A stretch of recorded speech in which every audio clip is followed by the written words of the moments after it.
আসসালামু আলাইকুম ওয়া রাহমাতুল্লাহি ওয়া বারাকাতুহু। প্রিয় দর্শক, দেশ ও প্রবাস থেকে, পৃথিবীর বিভিন্ন প্রান্ত থেকে যারা আমার ফেসবুক লাইভের সাথে, এই প্রোগ্রামের সাথে যারা এই মুহূর্তে সংযুক্ত আছেন, আপনাদের সকলকে আন্তরিক শুভেচ্ছা এবং অভিনন্দন জানাচ্ছি। আমি এই মুহূর্তে উপস্থিত আছি একটি ঐতিহাসিক প্রতিষ্ঠানের সামনে। এটি হলো আফগান দারুল উলুম। আফগানিস্তানের রাজধানী কাবুলের এক প্রান্তে অবস্থিত এই আফগান দারুল উলুম, এটি একটি ঐতিহাসিক প্রতিষ্ঠান।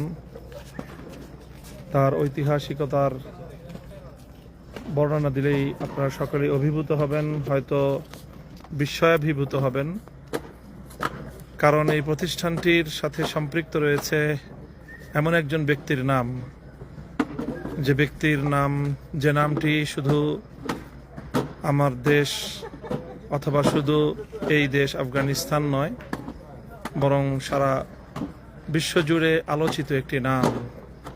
মুসলিম উম্মার জন্য অনন্য এক গৌরবের প্রতীক যিনি, যে নামটিতে জড়িয়ে আছে মুসলিম উম্মার উপর নির্যাতনের এক অবর্ণনীয় দুর্বিষহ স্মৃতি, যে নামের সাথে জড়িয়ে আছে মুসলমানদের বিশ্বাসঘাতক শাসকদের এক বিশ্বাসঘাতকতার নির্মম ইতিহাস, যে নামের সাথে জড়িয়ে আছে বিশ্ব তাগুতি শক্তি, পশ্চিমা সাম্রাজ্যবাদী শক্তির নির্মম পৈশাচিক নির্যাতনের উল্লাস।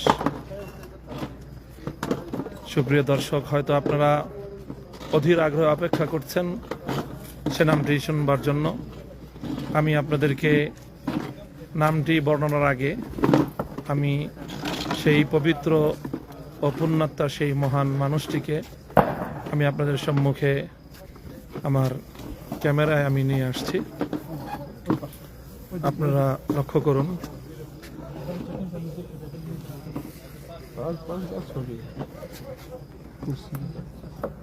দেখুন তো নাকি চেনা যায় কিনা।